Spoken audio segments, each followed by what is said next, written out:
Good afternoon my dear students.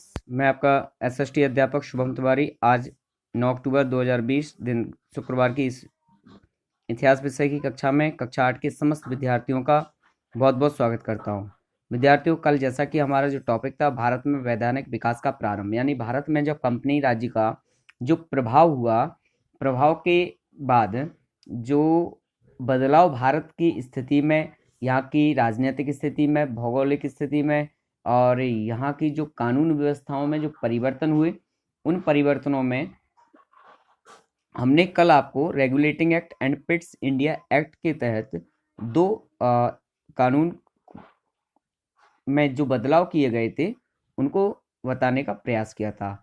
आज इसी वैधानिक विकास के प्रारंभ में आज हम इसी टॉपिक से जुड़े हुए कुछ और भी कानून ब्रिटिश संसद में कंपनी के लिए पारित किए गए, जिनमें कंपनी के कुछ कार्यों में बदलाव किया गया। तो आइए जानते हैं इन कानूनों के बारे में। Charter act 1793। चार्टर एक्ट में क्या था? इस एक्ट में से जो गवर्नर जनरल था, यानी जो बंगाल के गवर्नर जनरल को संपूर्ण भारत राष्ट्र का गवर्नर जनरल बनाया गया था, उसमें क्या था? इस एक्ट से गवर्नर जनरल और गवर्नरों को यह अधिकार प्राप्त हो गया था कि वे अपनी परिषदों के फैसलों को बदल सकते हैं। इसके अनुसार मुंबई तथा चेन्नई की सरकारों पर गवर्नर जनरल का नियंत्रण भी बढ़ा दिया गया था।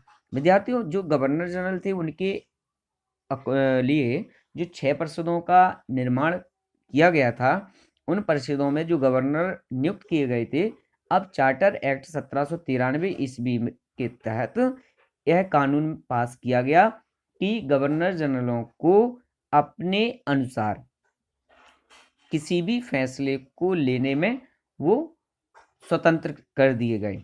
वह किसी भी फैसले को ले सकते थे या किसी भी फैसले को बदल सकते थे। ये गवर्नर जनरलों के पास ये उन्हें अधिकार दे दिया गया। दूसरा क्या अधिकार कर दिया गया कि जो मुंबई और चेन्नई की जो रियासतें थी और जो गवर्नमेंट थी, उनका नियंत्रण और भी बढ़ा दिया गया।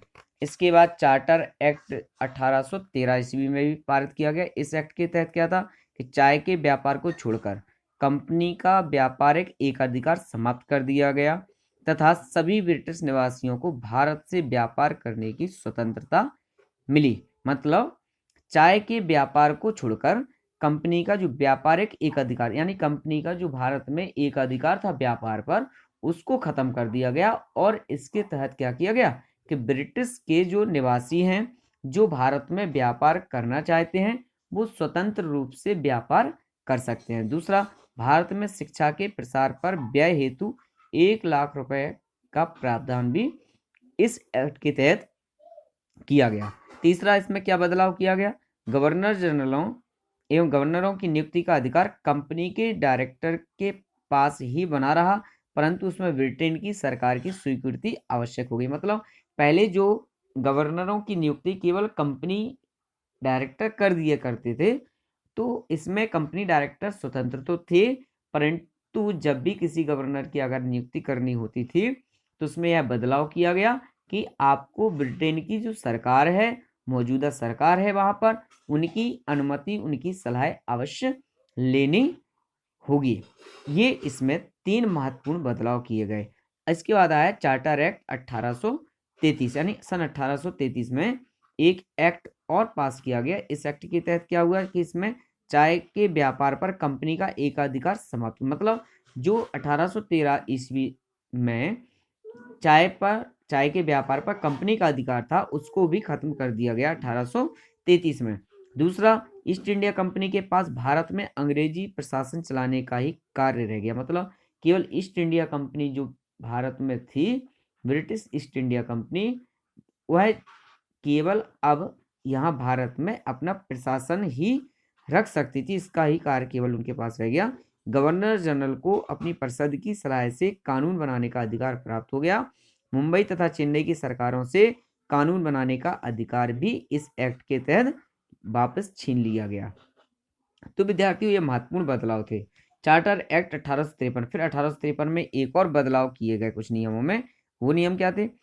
गवर्नर जनरल की 6 परिषदों के 6 सदस्य और बढ़ा दिए गए, जो ब्रिटिश संसद द्वारा मनोनीत किए जाते थे। मतलब ब्रिटिश परिषद जो कंपनी परिषद थी, उनमें जो सदस्यों की संख्या थी, उन सदस्यों की संख्या में 6 मनोनीत सदस्यों को और ब्रिटिश सरकार ने जोड़ दिया गया।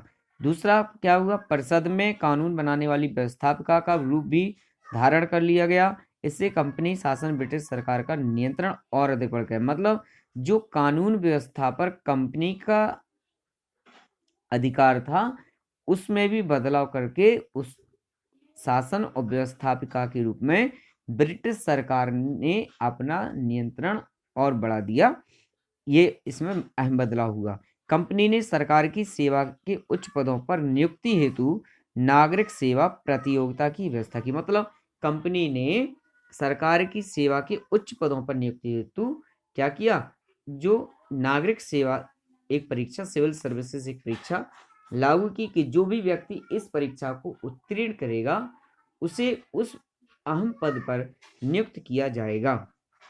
तो विद्यार्थियों, ये महत्वपूर्ण बदलाव थे जो ब्रिटिश संसद और ब्रिटिश सरकार द्वारा बदलाव किए गए, ताकि कंपनी का भारत में जो एकाधिकार था वह धीरे धीरे समाप्त हो गया और ब्रिटिश सरकार का आधिपत्य अब भारत में प्रारंभ हो गया। यानी ब्रिटिश संसद, ब्रिटिश सरकार अब कानून व्यवस्था, व्यवस्थापिका और समस्त प्रकार के क्रियाकलापों को देखरेख करने में यहाँ पर अपना आधिपत्य बढ़ा चुकी थी। तो इस प्रकार सभी चार्टर एक्ट का परिणाम यह हुआ कि भारत में अंग्रेजी राज पर कंपनी के निदेशकों के प्रशासनिक अधिकार घटते गए और धीरे धीरे ब्रिटिश सरकार के वास्तविक नियंत्रण स्थापित हो गया। वो वही बात है जो मैंने अभी आपसे कही।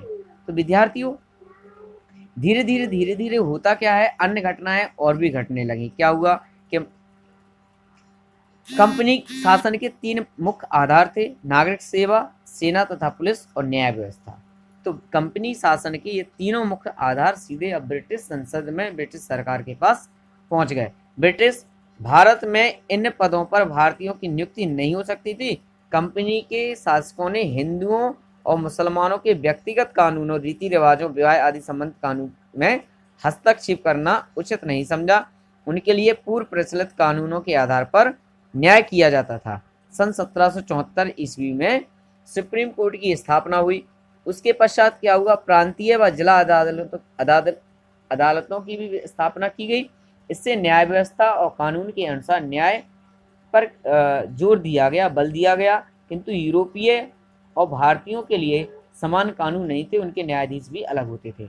तो विद्यार्थियों, मतलब कहने का यह है, जो प्रशासनिक सेवा थी, प्रशासनिक सेवा में जो उच्च अधिकारी थे वह तो नियुक्ति की गई, साथ में सन 1774 ईस्वी में सुप्रीम कोर्ट की स्थापना की गई। उसके साथ साथ छोटी छोटी अदालतें भी खोली गई, परंतु इनमें जो कानून व्यवस्था थी वो दोहरी कानून व्यवस्था थी। जैसे अंग्रेजों के लिए अलग कानून थे और भारतीय और यूरोपियों के लिए अलग कानून व्यवस्था थी, समान रूप से कानून नहीं थे और इनके लिए न्यायाधीश भी अलग अलग हुआ करते थे। विद्यार्थियों, ये था आज का हमारा विषय और इस पर हमने चर्चा की। कल पुनः एक नए टॉपिक के साथ पुनः उपस्थित होंगे। तब तक आप सभी को शुभकामनाएं। थैंक यू सो मच, बहुत बहुत धन्यवाद, शुभकामनाएं।